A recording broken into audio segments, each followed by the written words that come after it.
When it began to rain on November 2nd, 1927, no one along the river had any idea 9 inches of rain would fall in 2 days.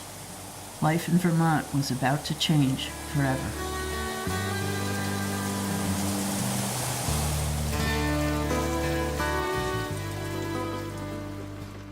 The rain came down in torrents. It drummed so loudly on the roof we couldn't talk. Grandma made 27 loaves of bread that morning. When Grandpa came in for lunch, he poured a quart of water out of each boot. "I've never seen the river rise so fast," he said. "I think we'd best get up to the new house." For once, Grandma didn't argue. By the time she'd packed up, the water was up to the porch. I pushed the baby carriage with all those loaves of bread through the mud and rain up to the new house. "Guess I built this place just in time," Grandpa said. Much has been written about the Vermont flood of 1927. This story is based on memories of an unfinished house that became an ark for a farming community on a river in northern Vermont. People and cows were stranded in trees and had to be rescued by rowboats. 33 people ended up living in that house after the flood. There were 200 chickens in the house, along with many other farm animals. One person arrived with dozens of loaves of bread. They even brought in a horse to help heat the house.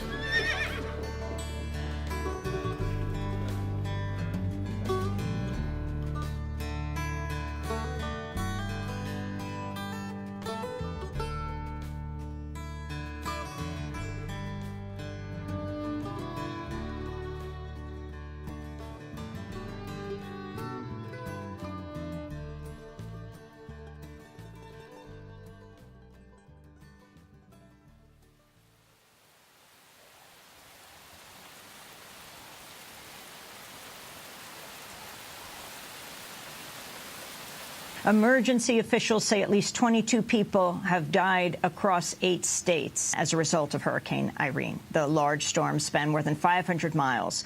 After making landfall in North Carolina Saturday, Hurricane Irene was downgraded first to a tropical storm, then to a post-tropical cyclone as it hit New York City, flooding waterfronts and low-lying areas. Up to 4 million people from North Carolina to Maine remain without electricity. Authorities say it could take more than a week to restore all the power.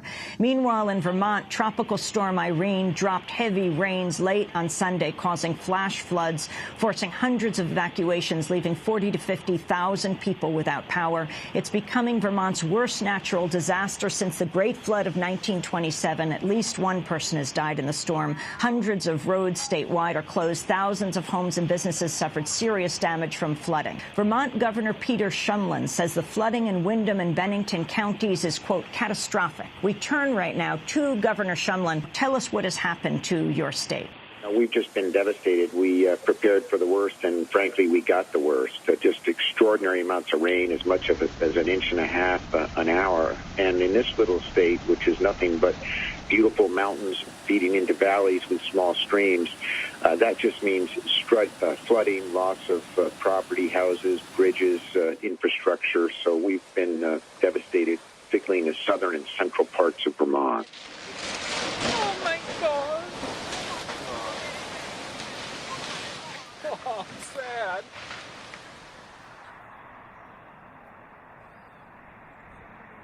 Sunday morning, we were up to the fair.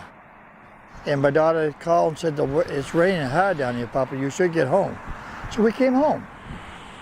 We had no idea what was going above us until we looked at that river and saw it that high and started to back up from the brook back towards our garage. And that's when we knew we were in big trouble. I had to leave the house because the water was getting too high. The library sign came by and I jumped on it and went across from here to the other side so I could get out. My wife was standing over there yelling and screaming and hollering, and but I made it. I got to just stop right here for a second and throw this in. I am absolutely heartbroken at what I'm seeing right now coming in out of Vermont. I can't believe these pictures. I mean, this entire state is almost underwater. We knew the thing was coming, and like everybody, we were prepared for the wind event. We knew rain was coming too, but I don't think anyone heard 10 inches of rain. You know I didn't hear 10 inches of rain. All of a sudden, we saw the water turning very brown, and it was coming rapidly. And then we knew that the Ottaquechee River was in trouble. We were open, and people are coming and going. You know, it's Sunday. We sold a lot of newspapers. Sunday was a very busy day for the locals. And I looked over, and the water's coming up from the Ottaquechee on the right-hand side. I'd never seen that before. So I went back in, I looked at everybody, I said, we're shutting down now. It's time to go. Shut off the equipment, lock the doors, we're leaving. And I swear, I was probably the last car that went over that bridge. People were being cautious, and we decided, let's go check on the bridge, like everyone else. 3 of us drove to the covered bridge in Quechee about 1 o'clock, 2 o'clock, and at the time the bridge was open, the water was very high. 20 minutes after we got there, maybe a half hour, the first propane tank started coming down. And sure enough, then we started seeing 3, 4, and then we lost count. These were large. These aren't little family tanks. These are 16 feet, 12 feet. And they were coming down in large numbers, bouncing off trees, and then going over the falls under the bridge. And the police came shortly thereafter and moved everyone off the bridge. But as we left the bridge, having been there maybe not much over a half hour, I looked back at the cement wall, and I noticed that since we'd been there, the water was up 6 or 8 feet in 20 minutes. It was coming up fast. And the water started to go into the businesses, Simon Pierce, and then explosions of steam coming out everywhere, and walls started to go, siding peel, doors coming off the buildings. The devastation was evident. The smell of propane was evident everywhere. Propane like you didn't want to light a match. And I looked across at Simon Pierce, and I thought, did I just see what I thought? I saw the water rise. Never in my life have I seen water go up 2 or 3 feet in a matter of like 2 or 3 minutes while I was standing there. And I thought, this is what they mean by flash flooding. I mean, we have bridges that I've been across dozens of times in my life in Quechee, Vermont, that are just being washed away. I can't believe what I'm seeing right now out of my home state.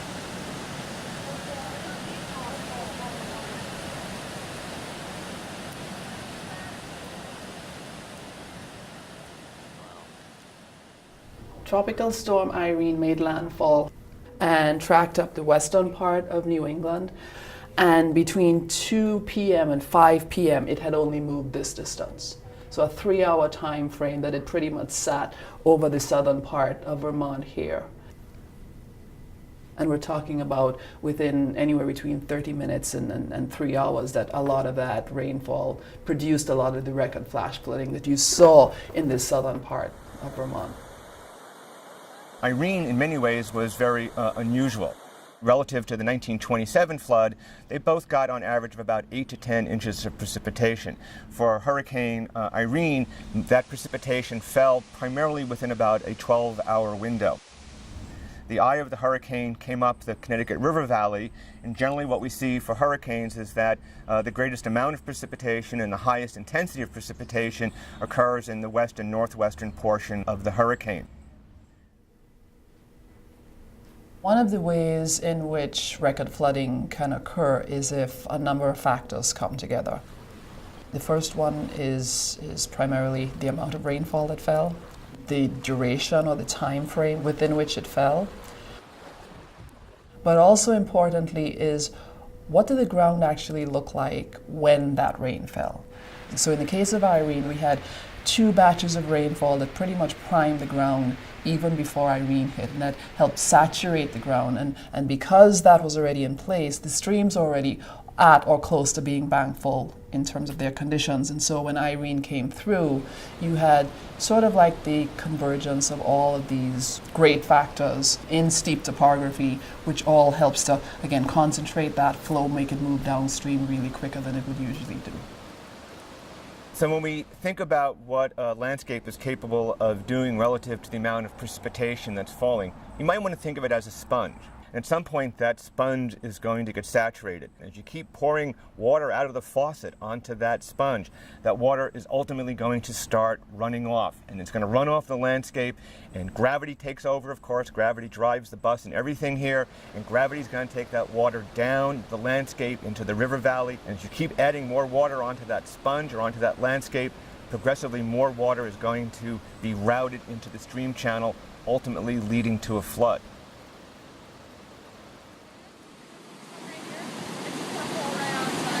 Listen to it. Oh my God. It was mind-boggling to see areas where you had a whole hillside go into the river because of that force. The outside bend of a river where the water velocity is the greatest.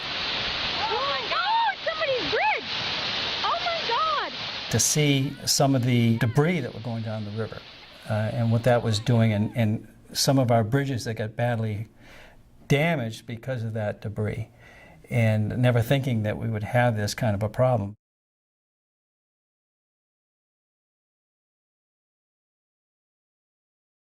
And this also was quite unusual about Hurricane Irene, and I would say to some extent dwarfing what happened with the 1927 flood.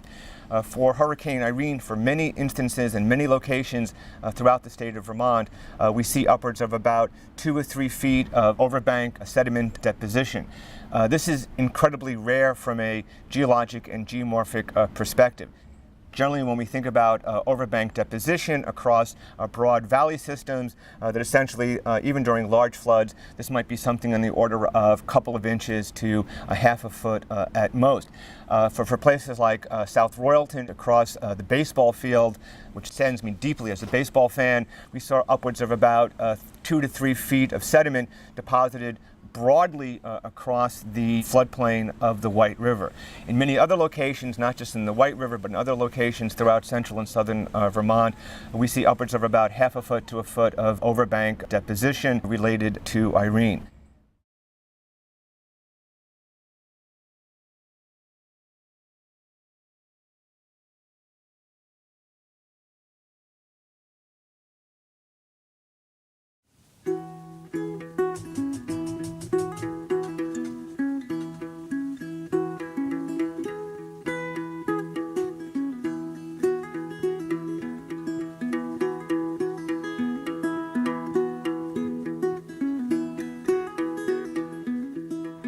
Well, we jumped on it the very next morning.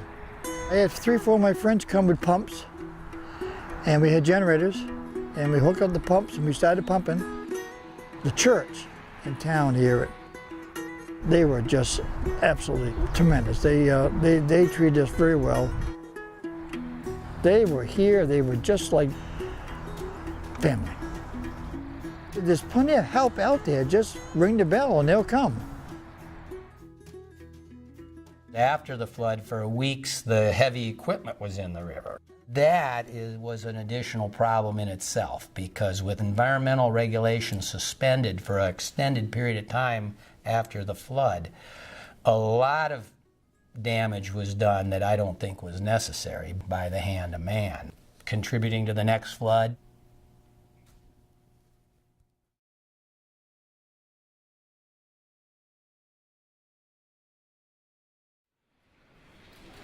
If you want one physical fact to understand this century, it's simply that warm air holds more water vapor than cold. The atmosphere is 5% wetter on average than it was 40 years ago. Even before Irene, it was clear that things were very different here. I've always found the easiest public officials to talk about global warming with work in municipal departments of public works. They spent the last decade trading out small culverts for bigger ones because the old book, the old rules of thumb no longer apply. For us, Irene was the defining moment. It saw the greatest rainfall in the state's history, 11.23 inches recorded in Mendon. Now, if any place should have been able to cope with all that rain, it should have been Vermont.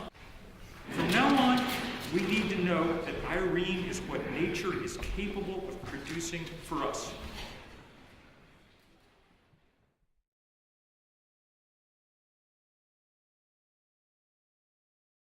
When you talk about sea surface temperatures and the role of them in fueling hurricanes, hurricanes are an engine.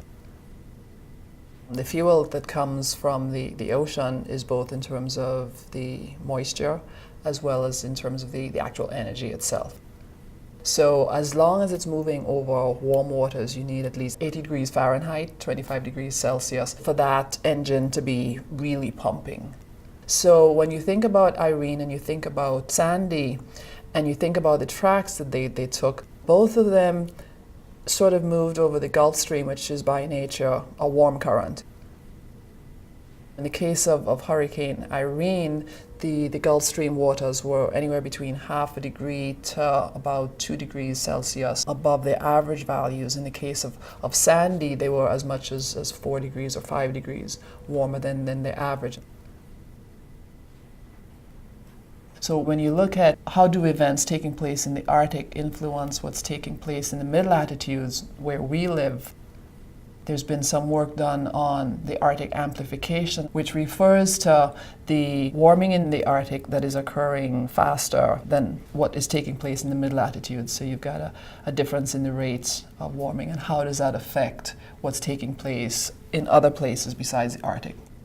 Once you start changing conditions in the Arctic, be it warming, be it feedback loops, be it sea ice extent, be it temperatures, be it methane release, all the different processes that you can see taking place in the Arctic, how does that move from a land surface affecting the atmosphere, and how does that atmosphere over the Arctic then start to affect what's taking place in the mid-latitudes in such a way that you see changes in jet stream flow, which will then lead to changes in your storm systems.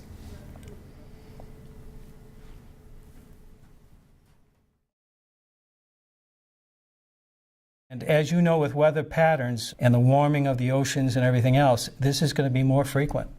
And we really have to take a hard look at how we permit and zone in different towns. It's a tough issue when people have farms that have been in the family for 300-400 years, and to see this kind of thing happen.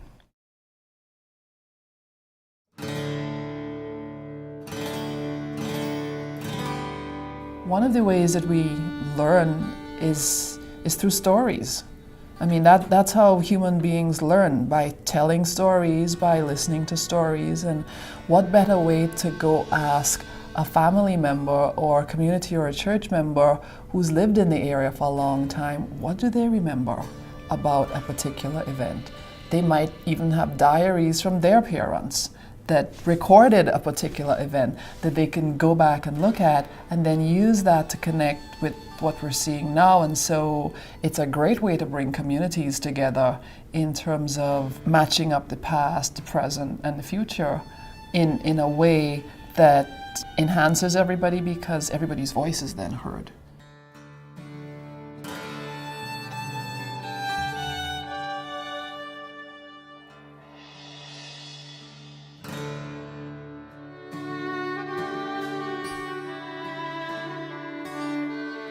We just could not believe the volume of water. I've seen rain, I've seen storms, but we were like, where is this water coming from?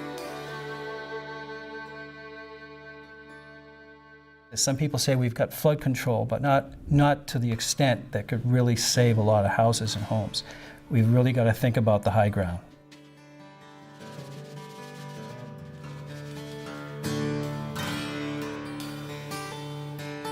I listen for the birds every morning because they make you happy. We didn't hear the birds for weeks after that. They went deeper into the woods to protect themselves and to make sure they had food. Water will go where water needs to go, and there's nothing you can do about it. Absolutely nothing. It's going to take out what it needs to take out.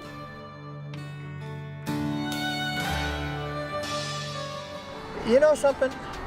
I keep kicking myself in the fanny. You don't cry over spilt milk. It's gone. Pick yourself up and go ahead. That's what Vermont is about. You've got to say goodnight, Irene, and get rid of her and go on with your life. We are Vermonters. We don't ask for nothing, we don't get nothing, but we have a lot.